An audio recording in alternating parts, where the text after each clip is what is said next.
حضور کی حدیث ہے میں علم کا شہر ہوں علی اس کے دروازہ ہے. حضور نے فرمایا میں علم کا شہر ہوں علی اس کے دروازہ ہے. اور حضرت علی رضی اللہ تعالیٰ عنہ آپ کا علم بے تحاشا تھا کہ حضور شہر ہو علم کے علی اس کے دروازہ ہو تو حضرت علی کو کتنا علم ہوگا. تو یہ بات جب کی نا تو منافق بھی تھے, تو منافقوں نے سوچا علی کے بارے میں حضور نے کہا ہے کہ علی کو علم ہے, تو آج علی سے میں ایسا سوال کروں گا علی کو جواب ہی نہیں آئے گا. ان کے ذہن میں یہ باتیں تو آتی تھی, وہ سڑتے تھے, تو میں آج علی سے ایسا سوال کروں گا علی کو علم بڑے علم ہے نا تو پتہ چلے گا علی کو کتنا علم ہے.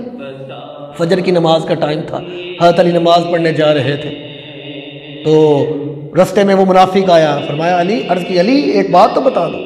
حضرت علی نے فرمایا بولو بولو جلدی ہو جا نماز کا ٹائم ہو رہا ہے. فرمایا علی ذرا یہ تو بتا دو, علم کی بات ہے, یہ تو بتاؤ کہ وہ کون سے جانور ہیں جو انڈے دیتے ہیں اور وہ کون سے جانور ہیں جو بچے دیتے ہیں. اب حضرات محترم جانور بے تحاشا ہیں, بے شمار ہیں, کتنے بے جانور ہیں. تو وہ کیا کہہ رہا ہے منافق حضرت علی سے کہ علی یہ تو بتا دو کون سے جانور انڈے دیتے ہیں, کون سے جانور بچے دیتے ہیں. تو حضرت علی نے مختصر سا جواب دیا, جاؤ دیکھ لو, جن جانوروں کے کان نظر آتے ہوں گے وہ بچے دیتے ہوں گے, جن جانوروں کے کان نظر نہیں آتے وہ انڈے دیتے. مختصر سے جواب دے دیا.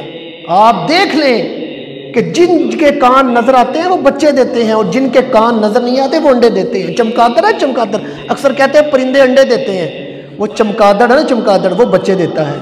بھلا کیوں؟ اس کے کان نظر آتے ہیں, اور جن کے کان نظر نہیں آتے وہ انڈے دیتے ہیں. یہ تھا علی کا علم.